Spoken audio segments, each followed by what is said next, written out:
Hello guys, good morning all of you and welcome back to our channel again. हम discuss कर रहे थे 15th chapter nuclear physics के बारे में और लास्ट क्लास में हमने डिस्कस किया था controlled and uncontrolled chain reaction और उसके साथ ही हम डिस्कस कर चुके हैं कि किसी भी चेन रिएक्शन की सस्टेनेबल या सेल्फ सस्टेनेबल होने के लिए, स्वतः संपोषी होने के लिए कौन कौन सी प्रॉब्लम्स होती है और उन प्रॉब्लम्स को किस प्रकार से सॉल्व किया जाता है। आज के इस वीडियो लेक्चर में हम डिस्कस करेंगे one of the most important topic of this chapter, जो अक्सर एग्जाम्स में पूछ लिया जाता है, डायरेक्ट इसका क्वेश्चन आता है गाइस, जो है न्यूक्लियर रिएक्टर। तो हम बेसिकली आज डिस्कस करेंगे कि न्यूक्लियर रिएक्टर क्या होता है, इसकी क्या कंस्ट्रक्शन होती है, क्या क्या पार्ट्स होते हैं और ये किस तरह से वर्क करता है। तो चलिए गाइस शुरू करते हैं आज का सेशन। लेकिन उससे पहले अगर अभी तक आपने मेरे टेलीग्राम ग्रुप को ज्वाइन नहीं किया है तो जल्दी से नीचे डिस्क्रिप्शन बॉक्स में दिए गए लिंक पे जाके उससे जुड़िए, क्योंकि जो भी वीडियो लेक्चर यहाँ पे डिस्कस होता है वो सारे ही पीडीएफ कंटेंट आपको मेरे टेलीग्राम ग्रुप पे मिल जाएगी, तो उससे आप अपना फेयर काम बड़ी आसानी से कर सकते हैं।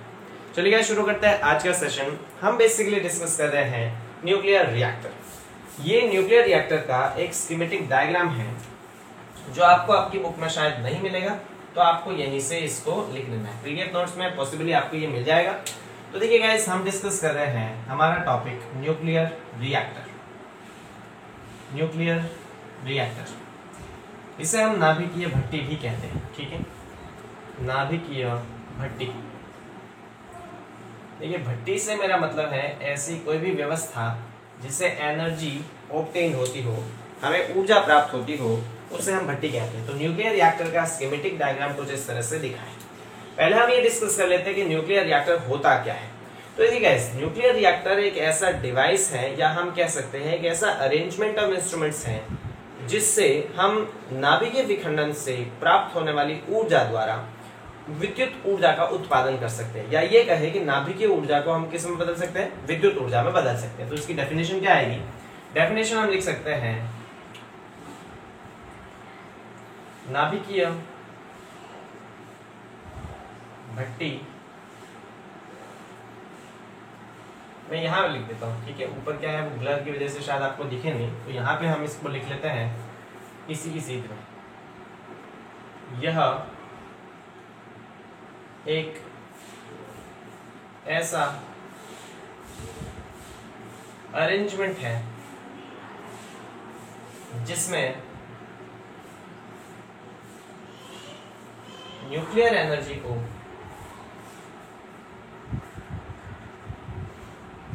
इलेक्ट्रिकल एनर्जी में बदला जाता है। न्यूक्लियर एनर्जी को इलेक्ट्रिकल एनर्जी में परिवर्तित किया जाता है, ठीक है। तो हमने क्या डिस्कस किया कि न्यूक्लियर रिएक्टर बेसिकली ऐसा एक अरेंजमेंट है, क्योंकि इसमें बहुत सारे डिवाइस है तो हम इसको सिंगल डिवाइस नहीं कह सकते। ये एक ऐसा अरेंजमेंट ऑफ डिवाइस है जिसमें हम न्यूक्लियर एनर्जी को, जो नाभिकीय विखंडन से ऊर्जा प्राप्त होती है, उस ऊर्जा को विद्युत ऊर्जा में परिवर्तित कर सकते हैं। बहुत सिंपल सी डेफिनेशन। अब ये भी देख लेते हैं कि न्यूक्लियर रिएक्टर में कौन कौन से पार्ट्स होते हैं। तो गाइस, इसमें मेनली हम पार्ट के बारे में डिस्कस करेंगे। तो सबसे पहला जो हमारे पास पार्ट आता है वो आता है विखंडनीय पदार्थ। मैं सभी पार्ट्स पहले लिख लेता हूं। विखंडनीय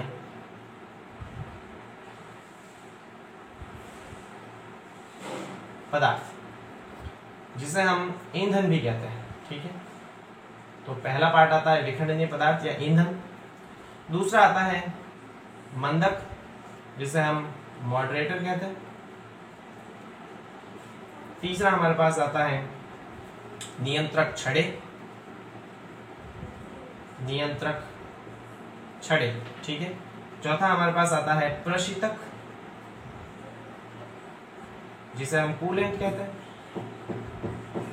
और पांचवा हमारे पास आता है परिरक्षक आवरण।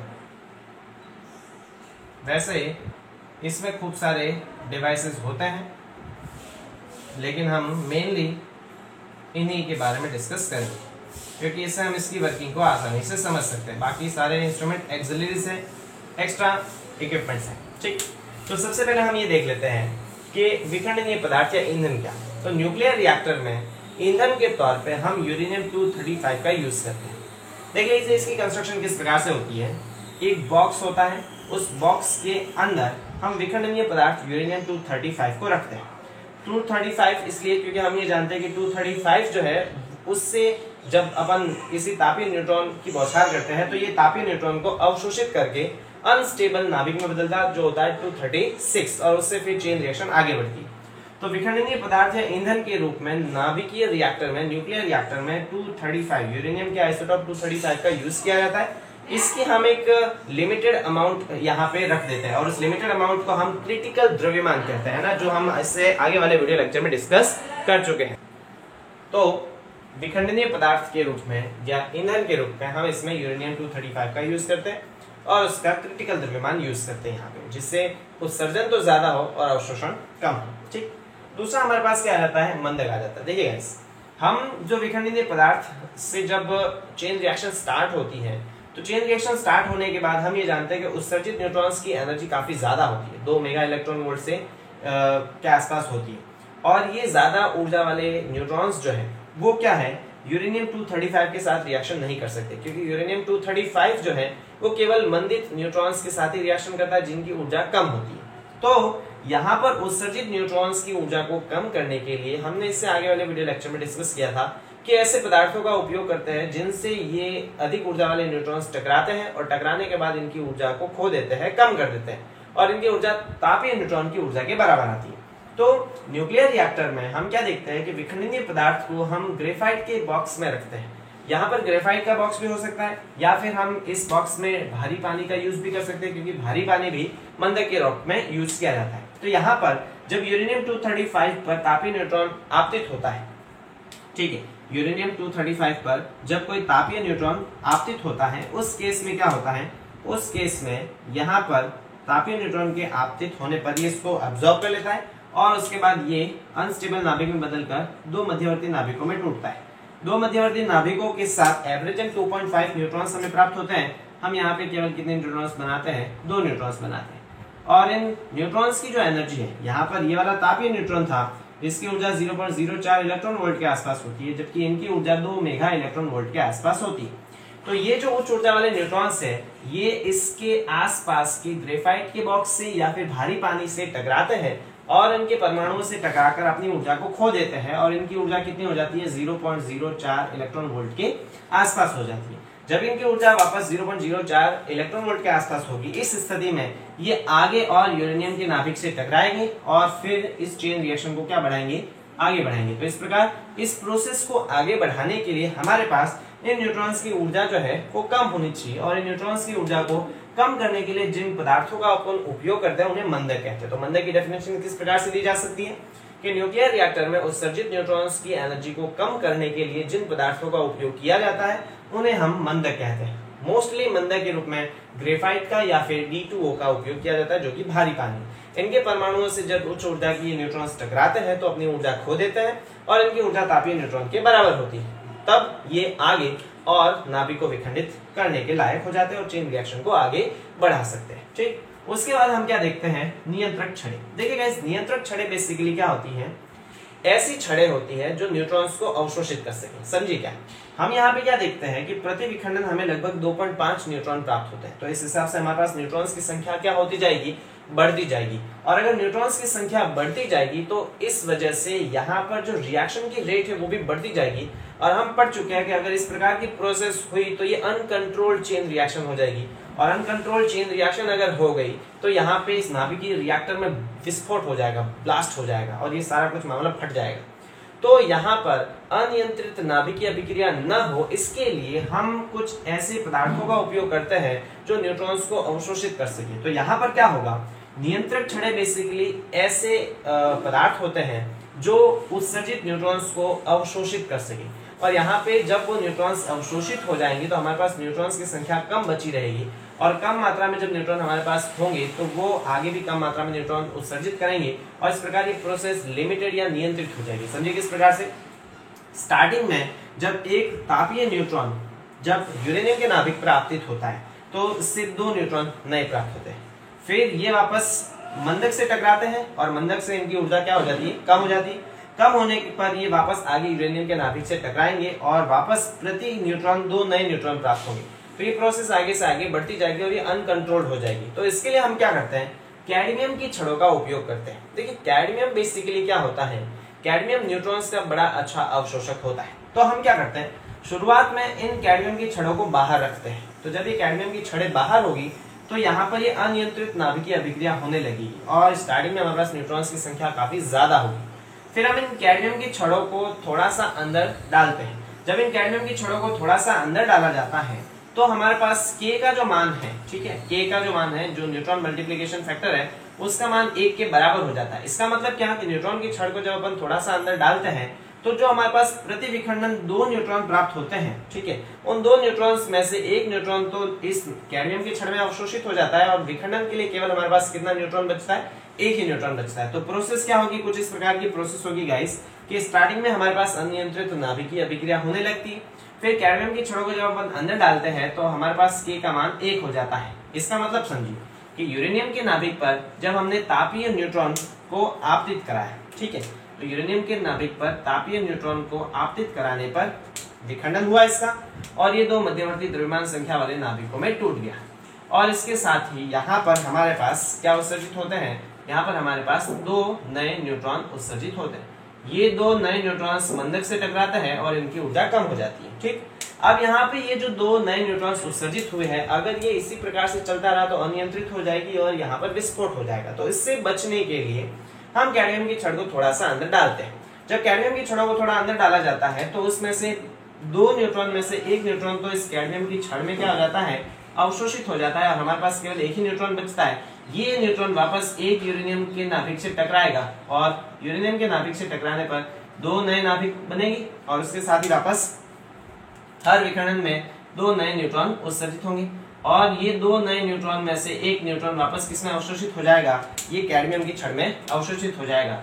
तो इस प्रकार हमारे पास क्या प्रोसेस बनती है, हमारे पास ये प्रोसेस बनती है कि हमारे पास प्रति विखंडन केवल 1 ही न्यूट्रॉन उत्सर्जित हो रहा होता है और प्रति न्यूट्रॉन जब विखंडन 1 ही न्यूट्रॉन उत्सर्जित होगा तो ये प्रोसेस जो है वो एकदम कांस्टेंट रेट से चलेगी। ये अनियंत्रित नहीं होगी बल्कि नियंत्रित नाभिकीय अभिक्रिया होगी और इसकी वजह से इसमें ब्लास्ट नहीं होगा। तो मेरी बात समझिए, नियंत्रक छड़ें बेसिकली क्या होती है, वे पदार्थ जो न्यूट्रॉन्स को अवशोषित कर इस नाभिकीय अभिक्रिया की दर को नियत रखती है, उन्हें हम नियंत्रक छड़ें कहते हैं।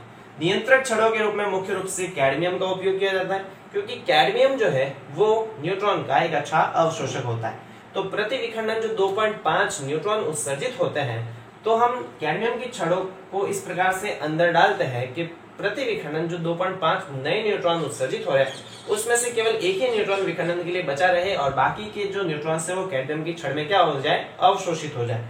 तो हमारे पास जब 1 ही न्यूट्रॉन बचा रहेगा तो वो 1 ही न्यूट्रॉन 1 ही नाभिक को तोड़ पाएगा, उससे जो नए न्यूट्रॉन्स बनेंगे उसमें से वापस हमारे पास 1 ही न्यूट्रॉन बचेगा। तो ये प्रोसेस जो है वो कॉन्स्टेंटली चलती रहेगी और इस प्रकार की अभिक्रिया को हम नियंत्रित नाभिकीय अभिक्रिया कहते हैं। अगर कैडमियम की छड़ों को बहुत ज्यादा अंदर डाल दिया जाए तो इस स्थिति में जो K का मान 1 है वो 1 से क्या हो जाएगा, कम हो जाएगा और अगर K का मान 1 से कम हो जाएगा और उस स्थिति में क्या होगा कि जितने भी 2.5 न्यूट्रॉन्स उत्सर्जित हो रहे हैं वो सारे के सारे कैडमियम की छड़ में अवशोषित हो जाएंगे और जब सारे के सारे जो न्यूट्रॉन्स कैडमियम की छड़ में अवशोषित हो जाएंगे तो कोई नया न्यूट्रॉन बचेगा नहीं नाभिकीय विखंडन के लिए और अभिक्रिया रुक जाएगी। तो मेरी बात समझिए, स्टार्टिंग में हम क्या करते हैं, कैडमियम की छड़ों को बाहर रखते हैं जिससे अनियंत्रित नाभिकीय अभिक्रिया होती है, बहुत कम समय के लिए हमारे पास न्यूट्रॉन्स की संख्या बढ़ जाती है। जब हमें इसको रेट को कांस्टेंट करना होता है और इसको एक्सप्लोजन से बचाना होता है, नियंत्रित रूप से चलाना होता है, तो कैडमियम की छड़ को थोड़ा सा अंदर डालते हैं तो हमारे पास प्रति विखंडन जो 2.5 नए न्यूट्रॉन्स बनते हैं उनमें से केवल 1 ही न्यूट्रॉन बचेगा हर बार, बाकी के सारे कैडमियम की छड़ों में अवशोषित हो जाएंगे। तो हमारे पास ये रिएक्शन की रेट कांस्टेंट हो जाएगी और कांस्टेंट रेट से रिएक्शन चलती रहेगी और हमें ऊर्जा मिलती रहेगी। जब हमें इस रिएक्टर को बंद करना है, प्रोसेस को बंद करना है, तो कैडमियम की छड़ को ज्यादा अंदर डाला जाता है जिससे सारे के सारे न्यूट्रॉन्स अवशोषित हो जाएंगे और सारे के सारे न्यूट्रॉन्स अगर अवशोषित हो जाएंगे उस स्थिति में ये रिएक्शन आगे बढ़ेगी नहीं और बंद हो जाएगी। तो स्टार्टिंग में अनियंत्रित नाभिकीय अभिक्रिया होती है बहुत कम समय के लिए, फिर नियंत्रित नाभिकीय अभिक्रिया होती है और उसके बाद अगर इस रिएक्टर को बंद करना है तो कैडमियम की छड़ों को ज्यादा अंदर डाला जाता है जिससे सारे के सारे न्यूट्रॉन्स क्या हो जाते हैं, अवशोषित हो जाते हैं और हमारे पास ये न्यूक्लियर रिएक्टर की जो प्रोसेस है वो बंद हो जाती है। Clear guys? अब देखिए यहाँ पर हमने ये देखा कि जब यूरेनियम का विखंडन होता है तो यहाँ पर एनर्जी ऊष्मा के रूप में उत्पन्न होती है गैस, रेडिएशन एंड हीट के रूप में उत्पन्न होती है। तो इस अंदर की ऊर्जा को बाहर लाने के लिए जिन पदार्थों का उपयोग किया जाता है उन्हें प्रशीतक कहते हैं। ठीक है, प्रशीतक के रूप में मुख्य रूप से द्रवित सोडियम का भी यूज किया जा सकता है या द्रवित नाइट्रोजन का यूज किया जाता है। तो यहाँ पर जो हमारे पास हीट एनर्जी उत्पन्न होती है, विखंडन से खूब सारी ऊष्मा यहाँ पर रिलीज होती है। इस खूब सारी ऊष्मा को हम क्या करते हैं, प्रशीतक बेसिकली ऐसे पदार्थ होते हैं जो ऊष्मा को इस न्यूक्लियर रिएक्टर्स के अंदर से बाहर तक लाते हैं। तो होता क्या है, यहाँ पर हम प्रशीतक को फ्लो करवाते हैं, सोडियम द्रवित सोडियम को फ्लो करवाते हैं जो कि बहुत ठंडा होता है। तो ये जब न्यूक्लियर रिएक्टर के अंदर जाता है तो ये ठंडे से क्या हो जाता है, गर्म हो जाता है, खूब ज्यादा गर्म हो जाता है क्योंकि अंदर की ऊष्मा इसको मिलती है। तो ये ब्लू का मतलब है ठंडा प्रशीतक इसके अंदर प्रवेश करता है। अंदर इतनी ज्यादा रिएक्शन होने की वजह से जो ऊष्मा उत्पन्न होती है वो ऊष्मा इस द्रवित नाइट्रोजन या द्रवित सोडियम को मिलती है, जिससे काफी गर्म हो जाता है। तो ये रेड कलर जो है वो गर्म को, हॉट प्रशीतक को शो करता है। ये प्रशीतक यहाँ ठंडा अंदर प्रवेश करता है और अंदर की ऊष्मा पाकर गर्म हो जाता है, काफी तप्त हो जाता है और ये इसके बाहर आता है। उसके बाद यहाँ पर क्या होता है, हीट एक्सचेंजर लगा होता है। ये जो प्रशीतक है वो अपनी ऊष्मा वापस किसको देता है, यहाँ पर पानी होता है, जो जल होता है उस जल को अपनी ऊष्मा देता है। जल ऊष्मा ग्रहण करके किसमें बदल जाता है, जल ऊष्मा ग्रहण करके वेपर में कन्वर्ट हो जाता है। ठीक है, किसमें बदल जाता है, स्टीम में या वेपर में बदल जाता है। और उस स्टीम से फिर टरबाइन को घुमाया जाता है और उस टरबाइन से फिर क्या जनरेट होती है, जनरेटर को चला के विद्युत ऊर्जा का उत्पादन होता है। टरबाइन से वापस जो हमारे पास ऊष्मा है, जो स्टीम थी वो किसमें बदल जाती है, पानी में बदल जाती है और वो पानी वापस किसमें डाला जाता है, हीट एक्सचेंजर में डाला जाता है। तो होती क्या प्रोसेस समझिए, पूरी प्रोसेस कुछ इस प्रकार से है कि सबसे पहले कैडमियम की छड़ों को बाहर निकाला जाता है। कैडमियम की छड़ों को जब अपन बाहर निकालते हैं तो यहाँ पर जो विखंडनीय पदार्थ है उसका स्टार्टिंग में अनियंत्रित नाभिकीय विखंडन होता है। जब अनियंत्रित नाभिकीय विखंडन होता है कुछ समय बाद जो कैडमियम की छड़ है उसको थोड़ा सा अंदर डाला जाता है, तो यहाँ पे नियंत्रित नाभिकीय विखंडन होने लगता है। नियंत्रित नाभिकीय विखंडन के कारण अत्यधिक ऊष्मा उत्पन्न होती है। उस अत्यधिक ऊष्मा को हम कूलेंट फ्लो करवा के उस ऊष्मा को कहाँ ले आते हैं, बाहर। फिर यहाँ पे हीट एक्सचेंजर में वो कूलेंट अपनी ऊष्मा किसको दे देता है, जल को दे देता है, जिससे जल किसमें बदल जाता है, वेपर में बदल जाता है, स्टीम में बदल जाता है। और उस स्टीम से भाप से टरबाइन को चला जाता है, टरबाइन से जनरेटर चला के हम क्या उत्पन्न करते हैं, विद्युत ऊर्जा बनाते हैं। टरबाइन से वापस ये जो स्टीम है, जो वेपर है, वो किसमें बदल जाती है, पानी में बदल जाती है और उस पानी को हम वापस इस तरह से फ्लो चलता रहता है और ऊष्मा का उत्पादन होने की वजह से हम विद्युत ऊर्जा का उत्पादन करते रहते हैं। तो ये न्यूक्लियर रिएक्टर इस तरह से वर्क करता है। अब हम क्या देखते हैं कि इस प्रोसेस में विकिरणें भी उत्सर्जित होती है, काफी हानिकारक विकिरणें उत्सर्जित होती है जब भी नाभिकीय विखंडन होता है। तो उन हानिकारक विकिरणों से बचने के लिए हम इस पूरे न्यूक्लियर रिएक्टर को बहुत मोटी कंक्रीट की दीवार से घेर के रखते हैं और इस मोटी कंक्रीट की दीवार को हम क्या कहते हैं, परिरक्षक आवरण कहते हैं। तो ये मोटे मोटे स्तर पे हमने क्या डिस्कस कर लिया, न्यूक्लियर रिएक्टर के बेसिकली न्यूक्लियर रिएक्टर क्या होता है, इसके क्या क्या कंपोनेंट्स होते हैं और ये किस प्रकार से वर्क करता है। तो गाइस देख लीजिए एक बार वापस हम इसका रिव्यू कर लेते हैं। न्यूक्लियर रिएक्टर में विखंडनीय पदार्थ यूरेनियम 235 होता है। इसके विखंडन से जो हमें दो नए नाभिक मिलते हैं और न्यूट्रॉन्स होते हैं। इन न्यूट्रॉन्स की ऊर्जा काफी ज्यादा होती है। न्यूट्रॉन्स की ऊर्जा को कम करने के लिए आसपास ग्रेफाइट या भारी पानी होता है, ये मंदक कहलाते हैं। इनसे ये न्यूट्रॉन्स टकराते हैं, इनकी ऊर्जा कम होती है ताकि ये आगे यूरेनियम को विखंडित कर सके। अब स्टार्टिंग में कैडमियम की छड़ों को क्या रखा जाता है, बाहर। तो विखंडन की प्रोसेस स्टार्ट होती है और ये अनियंत्रित होती है। स्टार्टिंग में कैडमियम की छड़ों को थोड़ा सा अंदर डाल दिया जाता है, तो इससे ये जो विखंडन की अभिक्रिया है वो नियंत्रित हो जाती है। ठीक है, और ये कांस्टेंट रेट से स्टार्ट हो जाता है रिएक्टर। इसमें उत्पन्न ऊष्मा को बाहर लाने के लिए कूलेंट को फ्लो किया जाता है। कूलेंट यहाँ ठंडा प्रवेश करता है और गर्म होकर बाहर आता है। ये कूलेंट अपनी ऊष्मा किसको देता है, पानी को देता है, जिससे कूलेंट वापस क्या हो जाता है, ठंडा हो जाता है और पानी गर्म होकर स्टीम में बदल जाता है, भाप में बदल जाता है। उस भाप से क्या चलाया जाता है, टरबाइन चलाया जाता है और टरबाइन से जनरेटर चला के विद्युत ऊर्जा का उत्पादन किया जाता है। स्टीम वापस ठंडा होकर पानी में बदलता है और यही पानी यहाँ से सर्कुलेट होता रहता है और ये पूरी प्रोसेस चलती रहती है। अब अगर हमें इस न्यूक्लियर रिएक्टर को बंद करना हो तो कैडमियम की छड़ों को ज्यादा अंदर डाल दिया जाता है, जिससे न्यूट्रॉन मल्टीप्लिकेशन फैक्टर का मान 1 से कम हो जाता है और इसका मतलब है कि उत्सर्जित होने वाले सारे न्यूट्रॉन्स अवशोषित हो जाते हैं कैडमियम की छड़ों में। और अगर सारे ही न्यूट्रॉन्स अवशोषित हो जाएंगे तो और कोई न्यूट्रॉन बचेगा नहीं न्यूक्लियर रिएक्शन को आगे बढ़ाने के लिए और ये रिएक्टर क्या हो जाएगा, बंद हो जाएगा। अब इस न्यूक्लियर रिएक्टर से बहुत सारी हानिकारक विकिरणें उत्सर्जित होती है, उनसे बचने के लिए इसको बहुत मोटी कंक्रीट की दीवार से घेर के रखा जाता है और इसे हम क्या कहते हैं, परिरक्षक आवरण। तो ये न्यूक्लियर रिएक्टर और ये इसके कुछ इंपॉर्टेंट पार्ट्स होते हैं। तो आज के इस सेशन में हमने बेसिकली क्या डिस्कस किया कि न्यूक्लियर रिएक्टर किस तरह से वर्क करता है, इसके क्या क्या पार्ट्स हैं और इसकी वर्किंग प्रोसेस क्या है। इस पे गाइस हुआ तो मैं एक अलग से एनिमेटेड वीडियो अगर हुआ तो अपलोड करूंगा, कोई फिक्स नहीं है कि अपलोड करूँ ही करूँ। अगर मुझे समय मिल गया तो इस पे छोटा सा एनिमेटेड वीडियो में डाल दूंगा ताकि आप इसकी प्रोसेस को समझ सको कि वास्तव में ये एनिमेशन में किस तरह से दिखता है और न्यूक्लियर रिएक्टर किस तरह से वर्क करता है। तो इससे आगे हम डिस्कस करेंगे इस चैप्टर का लास्ट टॉपिक के बारे में, जो है कि नाभिकीय संलयन यानी कि न्यूक्लियर फ्यूजन। तो इसके बारे में डिस्कस करेंगे हम अपने अगले वीडियो लेक्चर में। तो मिलते हैं गाइस अगले वीडियो लेक्चर में। Thank you so much.